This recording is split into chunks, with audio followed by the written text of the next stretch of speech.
I still recall the day I moved into Greenfield Towers, a sleek condominium complex on the outskirts of a growing suburban city. Its modern facade of glass and concrete rose above lush landscaping, complete with a tranquil fountain out front.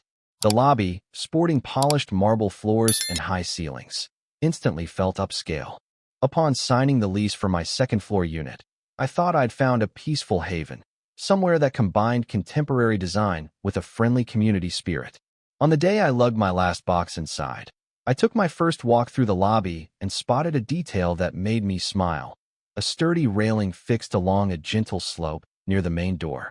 The building manager told me it was installed at the request of older residents who needed support on rainy days when the polished floor could be slick. It helps them stay independent, the manager said. We like to ensure everyone feels safe here. All that gave me a positive impression of Greenfield Towers. Little did I know, behind the polished veneer lay an HOA teetering under the iron-fisted influence of a single board member, Brenda Alton, who had christened herself with the nickname Karen. A middle-aged woman with an imposing presence, Karen seemed to place aesthetics above all else, even resident safety. Though I didn't know it at the time, I would soon learn how she orchestrated the design choices in the building, often ignoring or overriding the concerns of others. And I would soon find out what happens when that obsession with visual perfection clashed with the basic needs of our older residents, leading to sneaky, after-dark sabotage and a dramatic showdown over the simplest of devices, the lobby railings.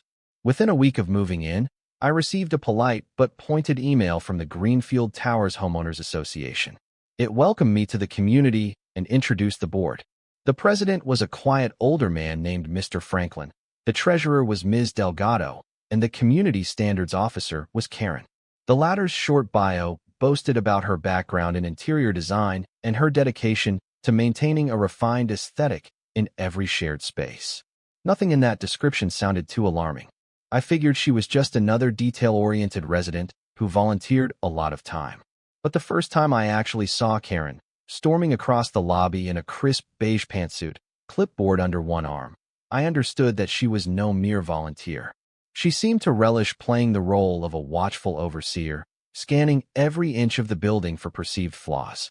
Her sharp gaze flicked over me, a newcomer in jeans and sneakers, and she barely mustered a nod. "Hello," I offered, forcing a smile. "I'm new here, just moved in on the second floor. Nice to meet you." She measured me with cool eyes. "Karen," she said simply, not offering a handshake. "I'm on the HOA board. Let me know if you notice any aesthetic inconsistencies." Without further pleasantries, she marched off, heels clicking on the floor. That was the start of it. An impression of brisk authority and minimal warmth. Over the next few weeks, I watched her in action. She pestered maintenance staff about smudges on glass doors, insisted on fresh flowers in the lobby only if they matched the color scheme, and was quick to send out memos about lobby clutter whenever residents left personal items near the mailboxes for more than a moment. At first, I saw it as a quirk, maybe even beneficial to have someone so dedicated to tidiness. But that perspective shifted one morning when I overheard her complaining bitterly to another resident about the ugly metal bars in the lobby. It took me a second to realize she was referring to the handrails. She sneered. "They ruin the sleek lines of our decor. We could do without them entirely. People should watch their step."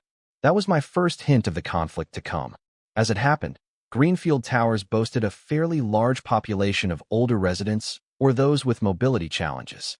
Many appreciated the stable railings, especially on days when the polished floor was wet from rain or the cleaning crew had just mopped. On more than one occasion, I saw a neighbor using the rail for support while retrieving mail or greeting visitors. One such neighbor, Mr. Hammond, a gentle retiree with a cane, told me how grateful he was for that addition. "I can't climb stairs well, so the ramp by the front door helps. But the ramp would be worthless if I didn't have something to hold on to," he said with a chuckle. "My balance isn't the best these days." Given how essential these bars seemed, it shocked me to hear that Karen despised them. For weeks, she made subtle remarks to people about how the building's aesthetic was compromised. She bemoaned the metal rails as an eyesore. A few times, I noticed her tapping them impatiently as though testing their sturdiness or searching for a reason to remove them. Then, rumors circulated that she wanted the HOA board to vote on whether to keep or remove the railings. Mr. Franklin, the president, was known for being a bit hands-off, so we all feared Karen might sway the rest of the board with some misguided argument about how they were cluttering the lobby. Residents who needed the support grew anxious. Ms. Delgado, the treasurer, tried to reassure them that safety measures shouldn't be repealed. But Karen's voice carried weight, and tensions simmered behind closed doors. Late one evening, I bumped into Ms. Delgado in the elevator. She sighed heavily, telling me Karen had filed a formal complaint about the railings, labeling them superfluous structures that undermine the modern aesthetic. The complaint demanded an immediate review. Ms. Delgado shook her head, exasperated. It's nonsense, but she's persistent. She thinks people can rely on canes or wheelchairs alone. She hates any extra fixture that doesn't fit her perfect design scheme. I stared in disbelief. Surely the board won't remove them, right? Ms. Delgado shrugged. I'd hope not. But Karen can be persuasive. She's convinced the board to adopt all sorts of design changes in the past.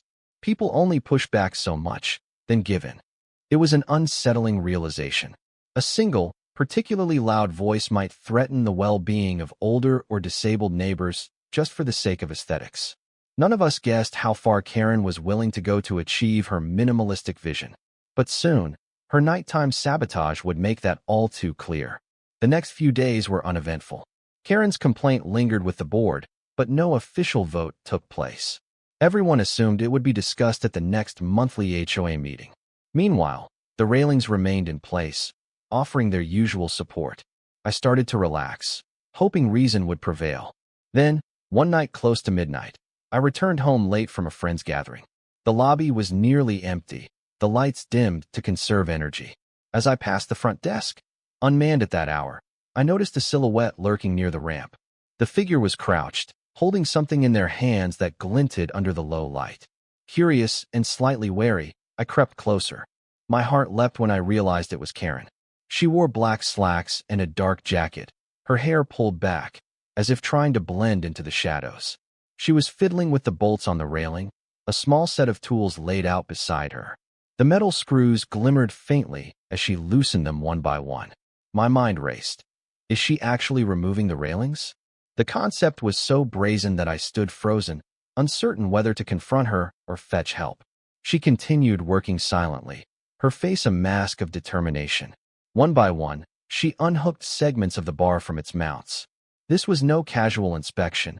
She was actively dismantling the rails. Summoning courage, I stepped forward. Karen, I said in a hushed tone, what are you doing? She jolted, then straightened, clutching the freed rail. Her eyes flashed with annoyance.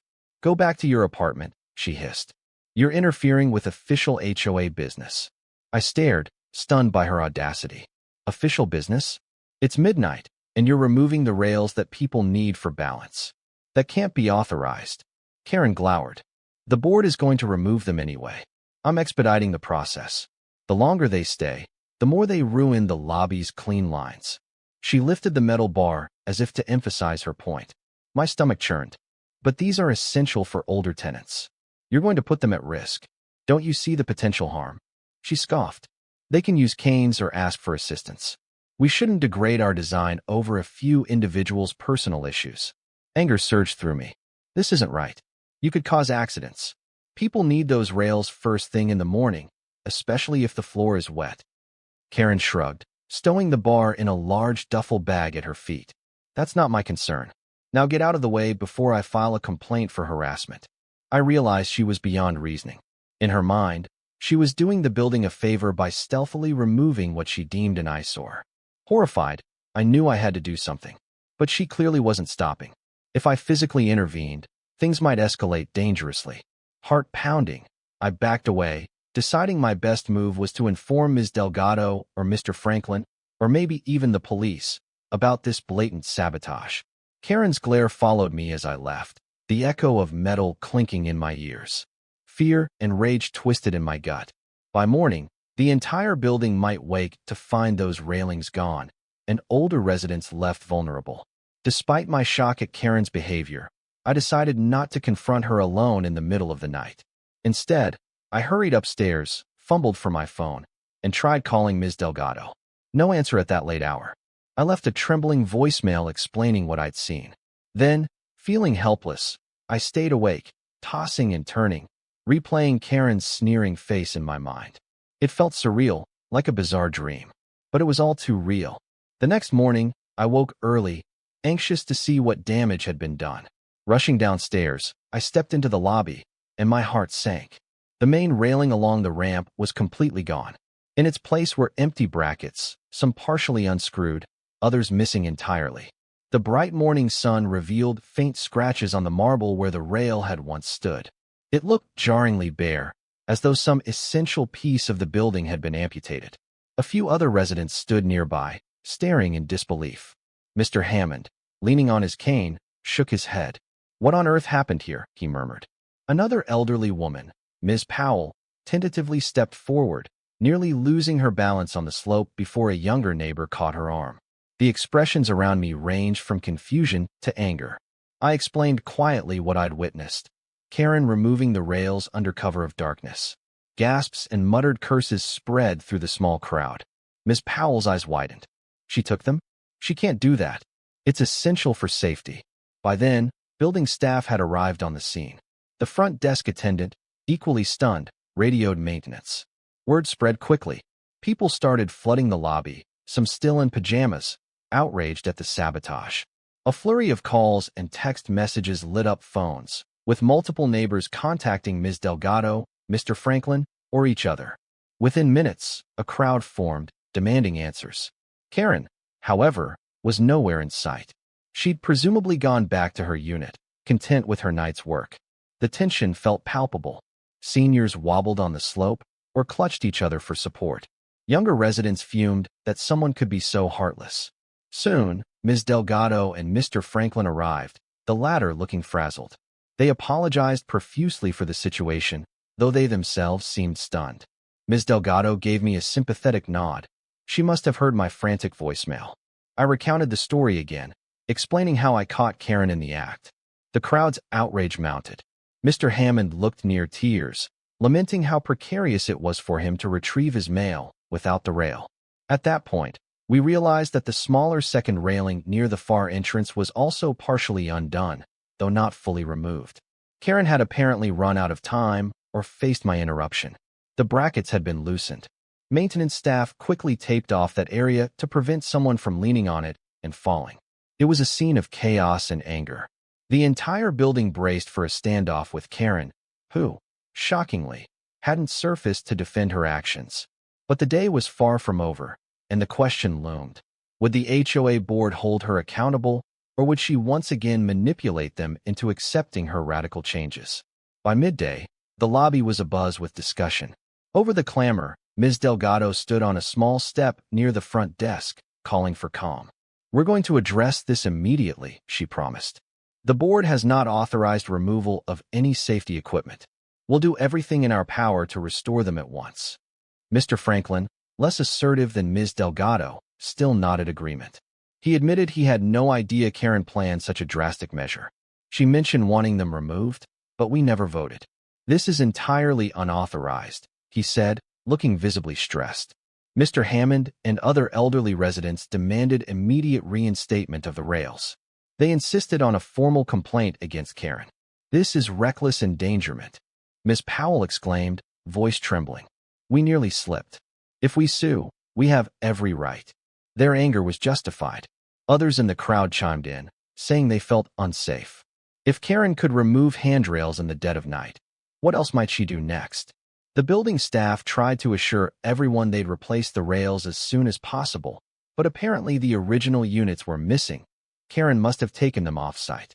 Another neighbor mentioned seeing Karen loading a duffel bag into her car that morning, presumably carrying the stolen pieces. Through all this, Karen's door remained shut. She refused to answer knocks or phone calls. Rumors flew. Some guessed she was holed up in her condo, waiting for the furor to die down. Others claimed they saw her leave the building in a hurry. In her absence, the frustration mounted.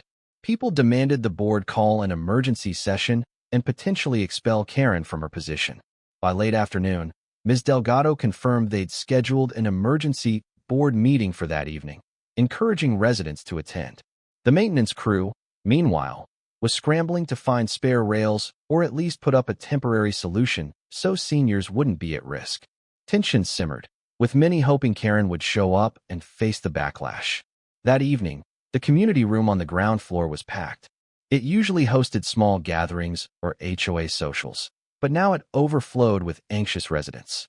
People found seats in folding chairs, some had to stand along the walls. The atmosphere crackled with anger and anticipation. At the front table sat Ms. Delgado, Mr. Franklin, and two other board members, Ms. Chun and Mr. Reyes. Karen's seat remained conspicuously empty for the first few minutes, prompting mutters that she was too cowardly to appear. But just as Ms. Delgado began calling the meeting to order, the door opened, and in walked Karen. She wore a somber black blouse and slacks, looking more serious than usual. No clipboard in hand. She glided to the front, ignoring the icy glares from the crowd. As she sat, a wave of whispered outrage rippled through the audience. Ms. Delgado cleared her throat and started the meeting in a subdued voice. "Thank you all for coming," Ms. Delgado said. "We are here to address the unauthorized removal of the lobby handrails, which has caused significant distress. We'll provide time for everyone to speak, but first, we'd like to hear from Ms. Karen, if she wishes to explain her actions." Heads turned. Karen sat stiffly, refusing to look at the crowd. After a moment's hesitation, she spoke in a clipped tone. "I took the railings down because they don't align with the building's original design intent. They disrupt the visual flow. We have alternative means for those who need assistance. A wheelchair ramp is already in place, and staff can help anyone who can't manage on their own." The board was stalling on a vote, so I took initiative. A collective gasp rippled across the room. Ms. Chun, eyes narrowed, asked, "You acted on your own, at night, without official approval. Did you realize you could endanger residents who rely on that rail first thing in the morning?" Karen shrugged. "People should be mindful of their own limitations. The rails are an eyesore, and this is a high-end property.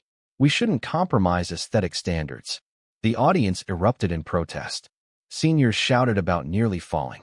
Younger residents decried her disregard for safety. Mr. Reyes hammered a gavel on the table, calling for order. Eventually, Ms. Delgado regained the floor.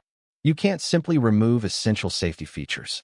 This community includes seniors and individuals with disabilities. The board never voted to take them out. By acting alone, you violated HOA policy. This is extremely serious." Karen's lips thinned. The board was likely to agree with me eventually if they saw my plan for a more minimalistic approach. I just expedited it. Ms. Delgado shook her head in disbelief. "We will not condone endangering people for the sake of aesthetics. The official stance of this board is that the railings are necessary. Now we must figure out how to replace them, and hold you accountable for any costs and penalties." A wave of applause rose at the condemnation. Karen bristled, but Ms. Delgado pressed on. "We will hear from residents now. Please form a line. Keep statements brief. We have limited time." One by one, outraged neighbors spoke. Mr. Hammond described his near fall that morning. Ms. Powell demanded Karen be removed from the board. Others insisted on legal action for sabotage. Karen stared ahead, a mask of haughty composure, arms crossed. The board took notes, exchanging concerned glances. Finally, Ms. Delgado concluded, "The board will deliberate. We will contact a safety inspector to ensure compliance. We'll also explore disciplinary measures for Ms. Karen's unauthorized removal of rails. For now, we're installing temporary supports as soon as we can." She banged the gavel, adjourning the meeting. People rose, still buzzing with anger. Karen slid out quickly, ignoring attempts to speak with her. Meanwhile, Ms. Delgado and Mr. Franklin apologized repeatedly, promising swift action. The sense of betrayal lingered. It was clear that the building had turned against Karen in a profound way. The day after the raucous board meeting, Ms. Delgado announced that she'd scheduled an official safety inspector from the city's building department. He was set to arrive in 2 days to evaluate the building's compliance with accessibility standards. If the inspector found that removing the railings violated any code, the HOA could face fines, or Karen might be personally liable. Word spread quickly, and many residents greeted the news with relief. If a city official mandated the return of the rails, that would override Karen's meddling once and for all. Meanwhile, maintenance staff scrambled to install a makeshift wooden railing along the ramp. giving seniors something to hold on to while they sought a permanent solution. It wasn't as sturdy or aesthetically pleasing as the original, but it was better than nothing. Karen, oddly, seemed quiet over the next couple of days. She sent no emails, posted no memos, and made no appearances in the lobby. Some wondered if she was planning another scheme. Others guessed she might be consulting a lawyer or forging some last-ditch argument about how the railings ruined the building's design. None of us knew for sure. The tension felt like a coiled spring, ready to snap once the inspector arrived. On the appointed day, a short man in a crisp polo shirt and carrying a clipboard stepped into the lobby, Mr. Strauss, the city safety inspector. Ms. Delgado, Mr. Franklin, and a small group of residents greeted him nervously. He took careful notes, examining the floor layout, the slope of the ramp, the new patchwork railing. Then he asked a series of pointed questions about the original design, when and why the official rails were installed, and who authorized their removal. Ms. Delgado shot me a sympathetic glance, inviting me to share my eyewitness account of Karen's after-dark sabotage. Mr. Strauss listened, frowning. He asked, so the rails were stable, functional, used by residents with mobility issues, and someone unilaterally took them out? I nodded. Yes, without the board's permission. She claimed they ruined the decor. We have older neighbors who rely on them daily. Mr. Strauss scribbled furiously on his clipboard. He measured the ramp's incline, tested the improvised wooden bar, and clucked disapprovingly. This definitely doesn't meet standard code for permanent fixtures. You need a properly anchored, metal or similarly strong railing at both sides of a slope of this angle. Accessibility laws apply. If the building once had them, removing them is a violation unless a suitable alternative was installed, which, clearly, it wasn't. A hush fell. Ms. Delgado exhaled in relief. The inspector's words carried the weight of law. Mr. Franklin asked quietly, "What are our next steps?" Mr. Strauss replied, "You have to reinstall rails that meet code requirements. If you fail to comply, the building could face citations and potential fines. I'll give you a short grace period to fix this." He paused, flipping pages.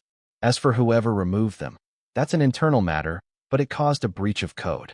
I strongly advise swift corrective action. Then, almost as if on cue, Karen appeared from a corridor. She approached with forced confidence. "Mr. Strauss, I believe we can achieve the same compliance without unsightly bars. Maybe we can embed something less intrusive into the wall, like hidden grips or inlaid handles." Mr. Strauss frowned. "You'd still need a continuous handrail along the ramp's length at an appropriate height, with proper load-bearing capacity.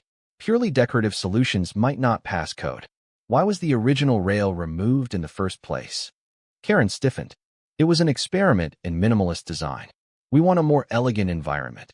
Mr. Strauss gave her a pointed look. "Elegance can't override safety. If I come back and find no suitable replacement, I'll have to escalate the violation." "Understood." Karen's face flushed. She nodded tightly, biting her lip. Without another word, Mr. Strauss handed Ms. Delgado a summary of requirements, then left. The confrontation ended with Karen looking rattled, Ms. Delgado seeming triumphant, and onlookers murmuring with satisfaction. The building had the law on its side now, forcing Karen's sabotage to be reversed. With the city inspector's mandate in hand, Ms. Delgado wasted no time. She called an emergency meeting of the HOA board to discuss how to replace the railings promptly. A lively debate ensued over whether to simply reinstall the old rails, if they could even be recovered from wherever Karen had stashed them, or to commission new ones that might better suit the building's aesthetic while fulfilling the code. Karen, cornered but not quite defeated, insisted that if they had to restore railings, they should at least choose a design that blended seamlessly with the lobby's minimal style. She pointed to catalogs of sleek, modern rail systems, claiming that the original ones were clunky and archaic. Ms. Delgado refused to let Karen have total control. "We want something code-compliant, visually acceptable, but also robust enough for our seniors. No corners cut." She then invited the board to contact professional railing contractors. Ultimately, they decided to gather quotes from multiple suppliers. Over the next week, prospective contractors visited the lobby, measured the ramp, studied the building's aesthetic, and proposed various designs. Mr. Franklin and Ms. Delgado pored over the sketches, mindful of budget but resolute about meeting safety standards. Karen hovered. offering unsolicited opinions about each concept, often dismissing them as too bulky or too industrial. The rest of the board, exasperated by her sabotage, gave her only partial attention. Eventually, they found a solution that pleased almost everyone: a custom-designed metal railing with hidden mounts and a sleek, low-profile shape that wouldn't dominate the lobby visually but would still provide strong support. The design included discrete LED edge lighting for added visibility. The contractor assured them it was well above code requirements, capable of bearing significant weight, and slip-resistant for seniors who relied on it in wet conditions. The board voted 3-1 in favor of commissioning that design, with Karen as the lone dissenting vote. She grumbled that even a subtle rail was too obtrusive, but was outnumbered. Ms. Delgado gently reminded her that she had forfeited her right to dictate the style when she tore out the existing system without permission. The rest of the board also emphasized that the hidden mounting system would keep the lobby tidy while providing the needed function. The symbolic message was clear: the community's safety trumped Karen's single-minded pursuit of minimalism. The contractor took about 2 weeks to manufacture the custom rails. In that time, the building functioned with the temporary wooden bar and frequent caution signs. Residents navigated the lobby more carefully. Karen stayed relatively quiet, though she was occasionally seen scowling at the taped wooden structure, as if wishing she could tear that out too. Meanwhile, Ms. Delgado sent periodic updates, announcing the progress of the new design, reassuring seniors that soon they'd have a permanent, sturdy solution. The mood among residents lifted, knowing that the sabotage was being reversed. Even those who rarely used the rails felt outraged by Karen's disregard and were glad to see a robust fix in the works. Finally, installation day arrived. A small team of workers arrived early, hauling shiny metal segments wrapped in protective covering. They meticulously unboxed them, revealing a sleek, brushed steel finish. The design was indeed minimal in profile, yet elegantly curved, with smooth lines that complemented the building's modern architecture. Hidden mounts tucked neatly into recesses along the ramp's edges, giving the appearance that the rails floated a few inches from the wall. Curious neighbors gathered to watch, snapping photos as the workers aligned each segment. Mr. Hammond wore a broad grin. "This is nicer than the old rail," he marveled. Ms. Powell nodded in agreement, praising the smooth grip surface. Even Ms. Howard from the front desk exclaimed how the LED strip would help seniors see the ramp's edge at night. Karen, skulking in a corner, observed the installation with pursed lips. She offered no congratulations, only a muttered remark about how any rail is an eyesore. But the positive reactions from the crowd drowned her out. The moment felt triumphant, as if the community had collectively reclaimed their right to safety and comfort. After several hours of labor, the team completed the final checks. The new rails gleamed under the lobby lights. Maintenance staff tested them, giving the bars a few hearty shakes. Solid as a rock, the rails didn't budge. A few older residents ventured a test walk, smiling at the sturdy support beneath their hands. Ms. Delgado offered a quiet thanks to the contractor and turned to the onlookers with a bright smile. "We're proud to announce these railings meet all code requirements, ensuring everyone can move safely through our lobby. And they look pretty sleek, if I do say so myself." Applause broke out. Even Ms. Howard, leaning by the desk, clapped enthusiastically. Karen alone remained silent, arms folded, brow furrowed. She turned away from the group, stepping out of the lobby with stiff shoulders. But no one was listening to her complaint. The building had decided on a new aesthetic, one that balanced style with accessibility, leaving Karen's sabotage thoroughly undone. That evening, the board gathered for a debrief. They invited residents to voice final thoughts on the new installation, ensuring everyone had a chance to weigh in. The mood was celebratory. Seniors were relieved, younger tenants felt justice had been served, and the staff praised the thorough workmanship. Karen sat at the edge of the meeting table, face tight. When Ms. Delgado invited feedback, Karen launched into a half-hearted critique. "While I acknowledge the railings are better than the old ones, they still detract from the minimal lines. Could we not have chosen an even subtler approach? Perhaps a shorter length, or a color that blends perfectly with the wall?" Ms. Delgado sighed. "We consulted multiple experts. This design was chosen for compliance, durability, and the LED feature. We can't shorten them because code demands the rail span the entire ramp. The color was selected to match existing metal accents in the building.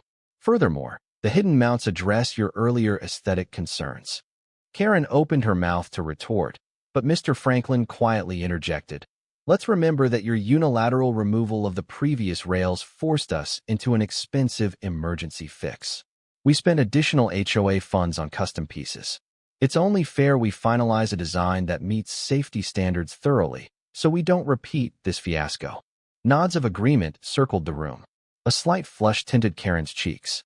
She murmured something about personal design preferences, but saw the futility.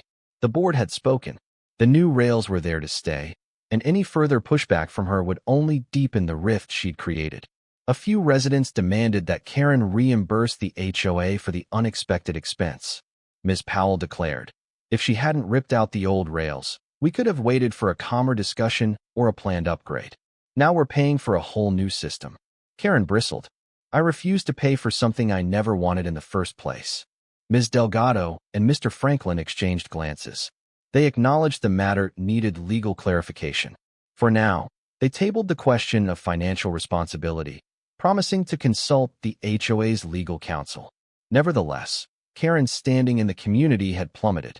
Residents no longer saw her as a tasteful design advocate, but as a danger to be reined in. Over the next several days, the lobby brimmed with curiosity and relief. People tested the new rails, commented on the lovely LED lighting, and joked about how Karen's sabotage had inadvertently led to a much nicer upgrade. Even those who had once admired her sense of style now distanced themselves, appalled by her disregard for vulnerable neighbors. Mr. Hammond, Ms. Powell, and other seniors moved about with renewed confidence, praising how comfortable the new grip felt. The building staff expressed gratitude that the fiasco had ended. More than once, I saw neighbors spontaneously helping each other, perhaps mindful that we should never again let one person's vanity imperil communal safety. Karen, for her part, appeared in the lobby less frequently. When she did, she often hurried past the new rails without touching them, as if they repelled her. She posted a couple of brief notes on the HOA bulletin board, one about keeping the lobby clutter-free, another reminding residents to adhere to uniform curtain colors. But the boldness of her tone was gone. A sense of defeat seemed to hang over her. In that quieter aftermath, the building found a renewed sense of solidarity. People smiled more, bonded by the shared experience of pushing back against an overzealous HOA official. The story of Karen's secret sabotage circulated like an urban legend among new residents. Some laughed in disbelief, others expressed shock, but all agreed it was a testament to the community's power when it united for a cause. A few weeks later, Karen tried a small campaign to regain credibility. She proposed a lobby redesign initiative that would involve new artwork, minimalist planners, and a color palette more in line with her preferences. She emailed concept sketches to the entire building, inviting feedback. The email was polite, almost conciliatory, detailing how refined the space could look with subtle changes. The response was lukewarm at best.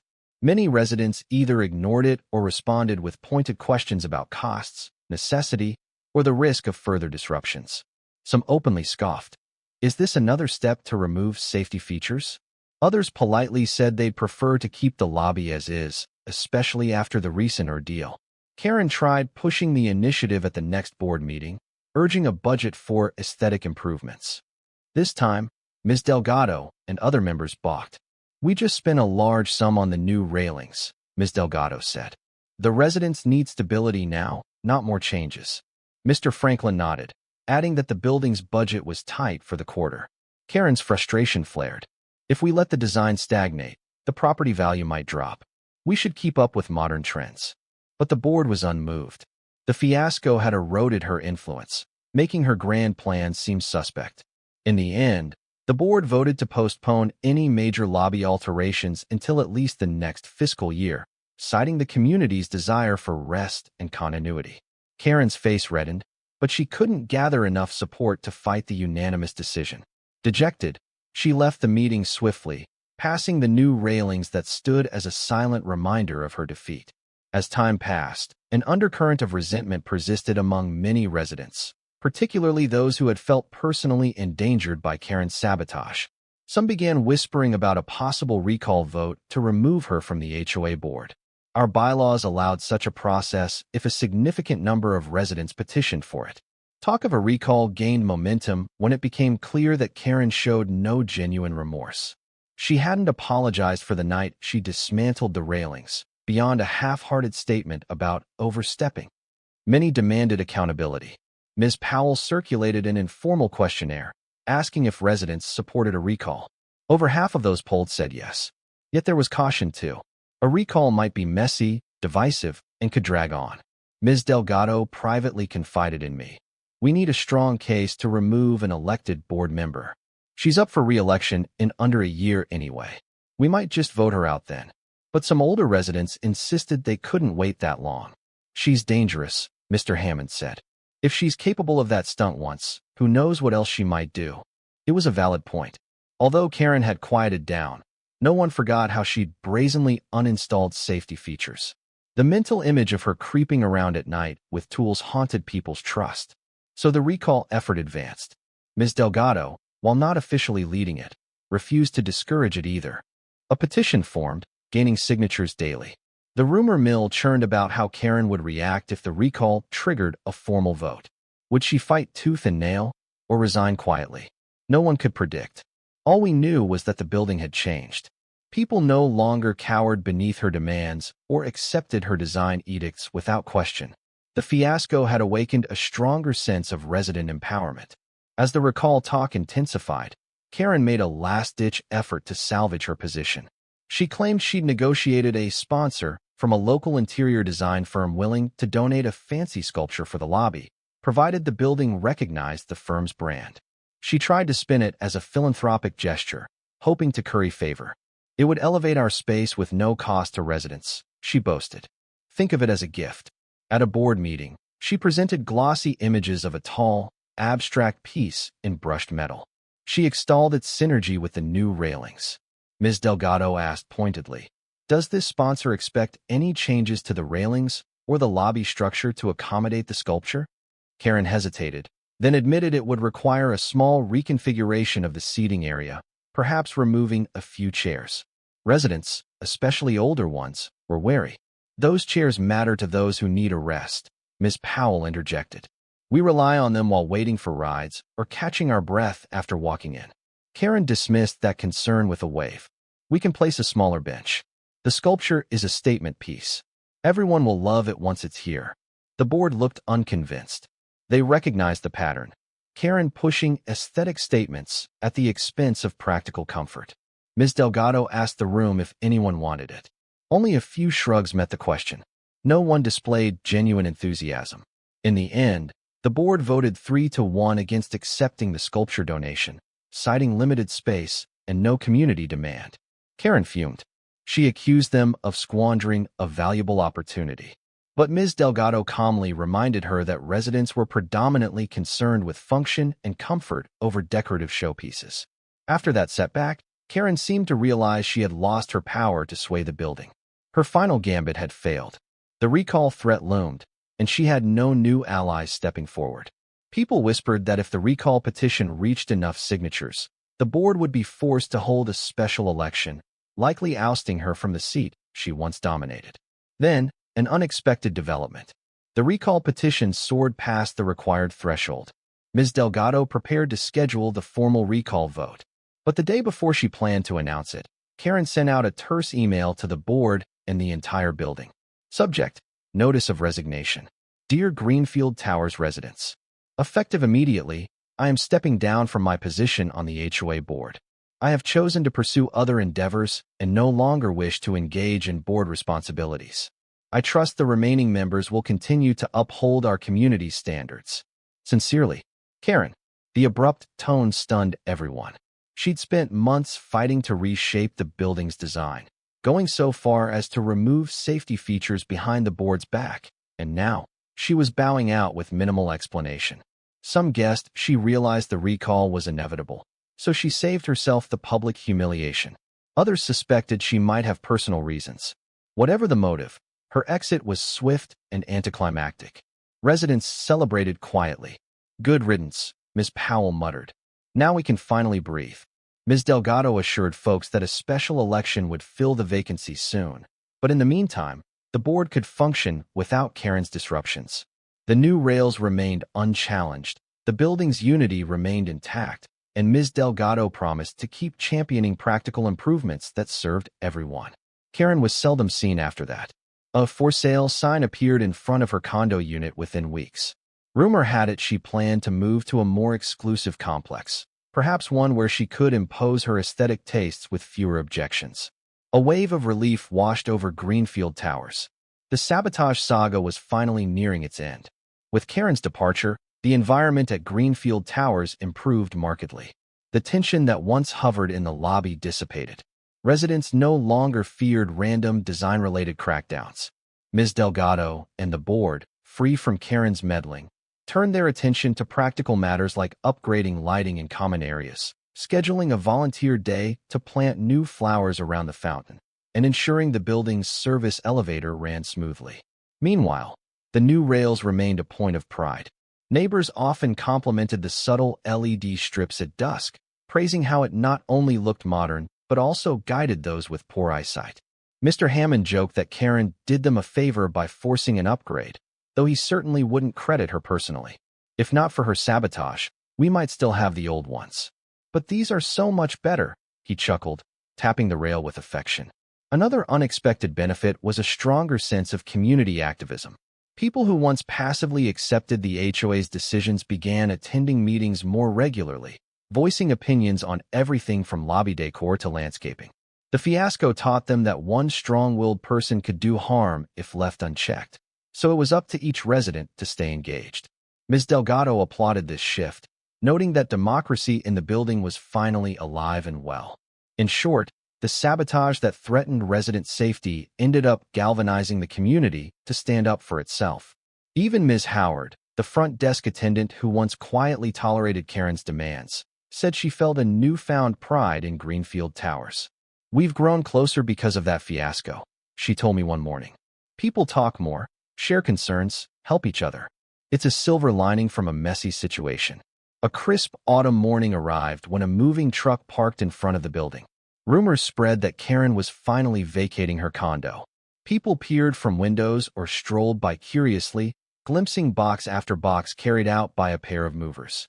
A few neighbors gathered in the lobby, half expecting Karen to make a dramatic final appearance. Eventually, she emerged, sunglasses perched on her nose, watching the movers load her furniture. She said little to anyone. Ms. Delgado stood nearby, offering a polite, "Take care," if Karen glanced her way, but Karen avoided eye contact. She typed on her phone or spoke briefly with the movers, then retreated to her car. No dramatic farewells or final spats. She simply left, a quiet exit from a place she once tried to dominate. As her car pulled away, a hush lingered momentarily. Then Ms. Powell exhaled and turned to Ms. Delgado. "That's that, then," she said. "We can breathe easy." After the truck vanished down the street, a subtle celebratory mood took hold. Some neighbors smiled and patted each other on the back, relieved that the saga had definitively ended. The building no longer had to fear a midnight sabotage or an obsessive design crusade. The rails still gleamed in the morning light, unchallenged and unwavering in their purpose. In the weeks following Karen's departure, Greenfield Towers found a peaceful equilibrium. The temporary sense of crisis subsided, replaced by a comfortable routine. The newly elected HOA board member, an older gentleman named Mr. Stein, was a retired architect who championed functional design that served all age groups. Under his guidance, the building introduced a few subtle improvements: non-slip mats near the entrance on rainy days, a comfortable bench in the lobby for those who needed a seat, and better signage for visitors. Residents still occasionally recalled the bizarre nights when Karen prowled the lobby to unhook railings. But the memory no longer stirred panic, mostly just disbelief and relief. Some neighbors joked about writing a comedic novel titled Rails and Resentment, capturing how one woman's fixation nearly toppled common sense. Ms. Delgado, now firmly the board's guiding voice, encouraged open discussions and group decision-making. Freed from Karen's overshadowing presence, the board found it easier to pass beneficial initiatives with broad support. Even Mr. Franklin, once timid, seemed more confident as president, no longer overshadowed by Karen's self-righteous fervor. In the newly harmonious atmosphere, small gestures of community thrived. Neighbors organized potluck weekends, holiday decoration contests, and volunteer drives to help older residents with grocery runs. The fiasco had taught them that neighborly cooperation was vital. If they'd been more complacent, Karen's sabotage might have gone unchallenged, leaving the building less safe. Now, activism and vigilance were second nature. Months turned into a year. The fiasco with the railings receded into local lore, a cautionary tale told to new residents who inquired about the building's past dramas. They gasped at the idea of someone physically removing handrails at night, risking accidents, all for the sake of aesthetics. The moral was always the same. Never let one person's obsession override the collective good. Greenfield Towers remained a stylish, modern condo complex. The difference was that now, it was also a more inclusive and watchful community. The railings in the lobby stood as a daily reminder that safety wasn't negotiable. Their sleek lines, hidden mounts, and gentle LED glow symbolized the compromise between design elegance and practical necessity, a testament to what a community could achieve when it banded together. Occasionally, Ms. Delgado would mention hearing rumors about Karen's new residence. Some said she moved to a high-rise downtown with an even stricter HOA, hoping to mold that environment to her tastes. Others speculated she'd grown disillusioned with condo living altogether. No one knew for sure. In truth, most residents had let go of the entire subject, too relieved to dwell on her. Mr. Hammond and Ms. Powell continued to enjoy the lobby's supportive rail daily. They often nodded to each other with a wry smile, as if to say, "We survived Karen's fiasco and came out stronger on the other side."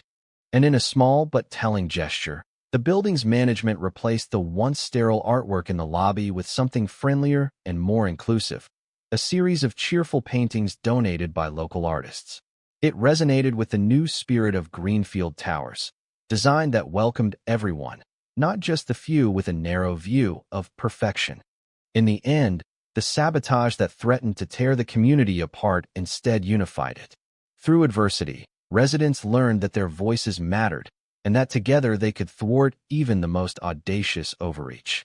The sabotage saga concluded with an upgraded, safer building, and a lesson that genuine community is built on shared respect, not forced minimalism.